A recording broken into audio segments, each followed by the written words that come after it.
আর আমাদেরকে হেফাজতি বলে অবজ্ঞা করে তুমি কি সরাই দিতে চাচ্ছ?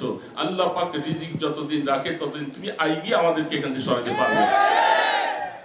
তখন আমি বলছিলাম, আমি যত জুমার আলোচনা বলছি, এটাকে যদি সামনে আরো বাড়াইতে চাও, নারায়ণগঞ্জ শহরে হেফাজতের মহাসমাবেশের ডাক দেওয়া হবে।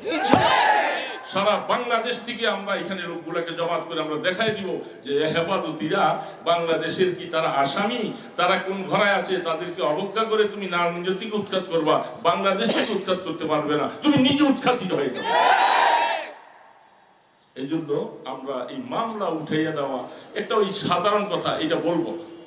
তুমি কি বলতে চাচ্ছ? যারা এখানে মামলা বাদী হয়ে আসামি করেছো আমাদেরকে, তুমি বুঝো ভালো থাকবে না। কারণ এই সমস্ত নেককার আল্লাহওয়ালা লোকদের বিরুদ্ধে কাজ করবা, এরা দুইটা হাত তুলে দুই ফোঁটা চোখের পানি ছেড়ে দিবে, তোমাদের গদিটা তছনছ হয়ে যাবে। তুমি আইবি মনে করছো কি সবাই তোমাকে নিয়ে সুন্দরভাবে বসাই দিছো, 3 বারের মেয়র হইয়া তুমি অহমিকায় লিপ্ত হয়ে গেছো। হ্যাঁ, তুমি অহংকারী হয়ে গেছো, যা মনে চাও তাই করবা। ডিএটি মসজিদটা তোমার কোন মাথার ব্যথা?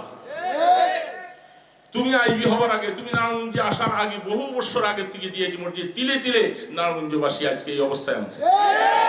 দূরে সরাই দিচ্ছ। হেফাজতি ওলারা সন্ত্রাসী। তারা যদি সন্ত্রাসী হতো তাহলে তোমার মতো আইবি রাস্তায় চলতে পারছে না।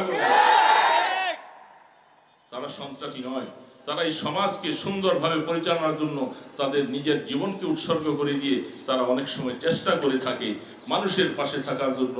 সব সময় নারায়ণগঞ্জ শহরের জন্য, নারায়ণগঞ্জ জেলার জন্য আমরা অন্তর করে জুমার জবাত আপনার দাওয়াতে, জুমার আলোচনায়, সর্ব জায়গায় দোয়াতে আমরা সবসময় দোয়া করি। আজকে তুমি এসে এখন ডিআইটি মসজিদকে চোখের লালসা দেখাইয়া তুমি আমাদেরকে আঙ্গুর দেখাচ্ছ। তোমার মাথায় ব্যথা। ডিআইটি মসজিদ, ডিআইটি মসজিদ, এখানে হাজার হাজার মুসল্লি আসে, এটা তোমার মাথার ব্যথা। হ্যাঁ, তুমি একটা দলের মধ্যে আছো, তুমি এক ওলামায়ে কেরামদেরকে তুমি যে সমস্ত ভাবে তাদের সাথে তোমার ভালোবাসা, প্রেম, তুমি তাদের সাথে থাকো। এই দেশে হিন্দু, বৌদ্ধ, খ্রিস্টান বিভিন্ন জাতের মানুষরা থাকে, তুমি সকলের মেয়র।